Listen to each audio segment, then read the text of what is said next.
ബാഷാർ ഭരണകൂടം ഇല്ലാതായതോടെ സിറിയയിൽ ഇസ്രായേൽ അവരുടെ ആധിപത്യം സ്ഥാപിക്കാനുള്ള കടുത്ത പരിശ്രമത്തിലാണ്. തീവ്രവാദികളെ ഇല്ലാതാക്കാനെന്നുള്ള വ്യാജേന അമേരിക്കയുടെ ഒത്താശയോടെ നെതന്യാഹുവിന്റെ പട്ടാളം സിറിയയിലേക്ക് വ്യോമാക്രമണം നടത്തുകയും ചെയ്തു. ഇസ്രായേലിന്റെ മേധാവിത്വം സ്ഥാപിക്കുന്നവർക്കെതിരെ ഇപ്പോൾ റഷ്യയും രംഗത്ത് വരികയാണ്. ഇതിനിടെ പ്രധാനമന്ത്രി ബെഞ്ചമിൻ നെതന്യാഹു ചൊവ്വാഴ്ചയിൽ സിറിയയിൽ ഇസ്രായേൽ നിയന്ത്രണം ഏറ്റെടുത്ത പ്രദേശത്തെ സൈനിക ഉദ്യോഗസ്ഥരുമായി കൂടിക്കാഴ്ച നടത്തിയെന്നാണ് ഇപ്പോൾ വരുന്ന റിപ്പോർട്ടുകൾ സൂചിപ്പിക്കുന്നത്.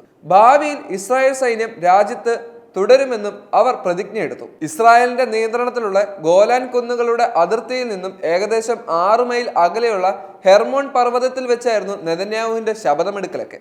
ഇസ്രായേലിന്റെ സുരക്ഷ ഉറപ്പു നൽകുന്ന മറ്റൊരു ക്രമീകരണം കണ്ടെത്തുന്നതുവരെ സൈന്യം മലയിൽ തുടരണമെന്നും നെതന്യാഹു പറഞ്ഞു. വിമതർ പ്രസിഡന്റ് ബഷാർ അൽ അസാദിനെ അട്ടിമറിച്ചതിനു ശേഷം യഥാർത്ഥ അതിർത്തിയിലുടനീളം ഇസ്രായേൽ വിപുലീകരിച്ച സൈനിക സാന്നിധ്യത്തെ വിമർശിച്ച സിറിയയുടെ പുതിയ നേതൃത്വം പ്രധാനമന്ത്രിയുടെ യാത്രയെ പ്രകോപനപരമായി വീക്ഷിക്കാൻ സാധ്യതയുമുണ്ട്. ഇസ്രായേൽ സൈന്യം ഗോലാൻ കുന്നുകളിൽ നിന്നും കൂടുതൽ പ്രദേശങ്ങളിലേക്ക് നീങ്ങുകയും ഹെർമോൺ പർവ്വതത്തിന്റെ കൊടുമുടി ഉൾപ്പെടെയുള്ള ഭൂമി പിടിച്ചെടുക്കുകയും ചെയ്തു. അതേസമയം നെതന്യാഹു, ഇസ്രായേൽ പ്രതിരോധ മന്ത്രി, ഇസ്രായേൽ സൈനിക മേധാവി, മറ്റ് ഉദ്യോഗസ്ഥർ എന്നിവരുമായി ഹെർമോൺ പർവ്വതത്തിൽ കൂടിക്കാഴ്ച നടത്തിയെന്നാണ് ഇപ്പോൾ സ്ഥിരീകരിക്കുന്ന വാർത്തകൾ. ഈ മാസം ഇസ്രായേൽ പിടിച്ചടക്കിയ പ്രദേശങ്ങൾ അദ്ദേഹം സന്ദർശിച്ചിരുന്നു. അതോ 1967 യുദ്ധത്തിന് ശേഷം ഇസ്രായേൽ അധിനിവേശം നടത്തുന്നത് പിന്നീട് പിടിച്ചടക്കിയതുമായ പ്രദേശങ്ങളിൽ താമസിച്ചിരുന്നോ എന്നും അദ്ദേഹത്തിന്റെ ഓഫീസ് വ്യക്തമാക്കിയിട്ടില്ല. ബാഷാർ ഭരണകൂടത്തെ അട്ടിമറിക്കാൻ നേതൃത്വം നൽകിയ വിമത സംഘം തങ്ങളുടെ തീവ്രവാദ വേരുകൾ അറുത്തുമാറ്റാനാണ് ശ്രമിച്ചിരിക്കുന്നത്. സിറിയയ്ക്കുള്ളിൽ ഇസ്രായേലിന്റെ പുതിയ സൈനിക സാന്നിധ്യം രാജ്യങ്ങൾ തമ്മിലുള്ള 1974 യുദ്ധവിരാമ ഉടമ്പടി ലംഘിച്ചതായി സംഘത്തിന്റെ നേതാവ് അഹമ്മദ് അൽ ഷാറ തിങ്കളാഴ്ച മാധ്യമങ്ങളോട് പറഞ്ഞിരുന്നു. മുമ്പ് സിറിയയിലെ ക്യൂനിയന്ത്രിത പ്രവിശ്യയിലെ ഭാഗമായിരുന്ന ഗോലാൻ കുന്നുകൾ 1967 6 ദിവസത്തെ യുദ്ധത്തിൽ ഇസ്രായേൽ പിടിച്ചെടുക്കുകയായിരുന്നു. എന്നാൽ അമേരിക്ക ഒഴിച്ചുള്ള ഇസ്രായേലിന്റെ ഈ പ്രദേശത്തെക്കുറിച്ചുള്ള അവകാശവാദം അന്താരാഷ്ട്ര സമൂഹം നിരസിച്ചു.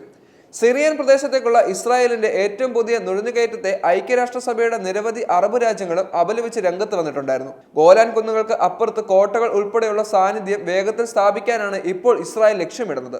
അടുത്തും അകലെയുമുള്ള നമ്മുടെ ശത്രുക്കളെ തിരിച്ചടിക്കാനുള്ള ഇസ്രായേൽ രാഷ്ട്രത്തിന്റെ കണ്ണുകളാണ് ഹെർമോൺ കൊടുമുടിയെന്നും അദ്ദേഹം പറയുന്നു.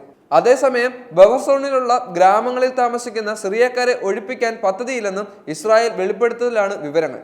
1973 മിഡിൽ ഈസ്റ്റ് യുദ്ധത്തിന് ശേഷം UN സൃഷ്ടിച്ചതാണ് സിറിയയ്ക്കും ഇസ്രായേൽ നിയന്ത്രണത്തിലുള്ള ഗോലാൻ കുന്നുകൾക്കിടയിലുമുള്ള ബഫർ സോൺ. ഏകദേശം 1100 സൈനികരുടെ UN സേന അതിനുശേഷം പ്രദേശത്ത് പെട്രോളിംഗ് നടത്തി വരികയാണ്. എന്നാൽ ഇസ്രായേൽ സൈനികരുടെ മുന്നേറ്റം ബഫർ സോൺ സ്ഥാപിക്കുന്ന കരാറിന്റെ ലംഘനമാണെന്ന് ചൂണ്ടിക്കാട്ടി UN വക്താവ് രംഗത്ത് വരികയും ചെയ്തു. അതേസമയം ഇസ്രായേലിന്റെ ആക്രമണത്തിനെതിരെ ഹയത്ത് തഹീർ അൽ ഷാമിൽ നിന്ന് അറബ് രാജ്യങ്ങളിൽ നിന്നോ ഇത് സംബന്ധിച്ച് അഭിപ്രായമൊന്നും ഉണ്ടാകാത്തത് ഇപ്പോൾ ലോകരാജ്യങ്ങളെ ആശ്ചര്യപ്പെടുത്തിയിരിക്കുകയാണ്. എന്നാൽ ഗോലാൻ കുന്നുകളിൽ ഇസ്രായേലിന്റെ നിയന്ത്രണം അംഗീകരിക്കുന്നത് അമേരിക്ക മാത്രമാണ്. വിമത HTSന്റെ നേതാവ് മുഹമ്മദ് അൽ ജലാനി, രാജ്യത്തിന്റെ താൽക്കാലിക പ്രധാനമന്ത്രി മുഹമ്മദ് അൽ ബഷീർ തുർക്കി, ലെബനൻ, ജോർദാൻ, മറ്റ് അയൽരാജ്യങ്ങളിൽ നിന്നുള്ള സഹായ നീക്കത്തെ പിന്തുണയ്ക്കുമെന്നും പ്രതിജ്ഞയെടുത്തു. അസാദിനെ പുറത്താക്കിയ HTS വിമതരുമായി തങ്ങളുടെ ഉദ്യോഗസ്ഥർ നേരിട്ട് ബന്ധപ്പെട്ടിട്ടുണ്ടെന്നും അമേരിക്ക നേരത്തെ പറഞ്ഞിരുന്നു.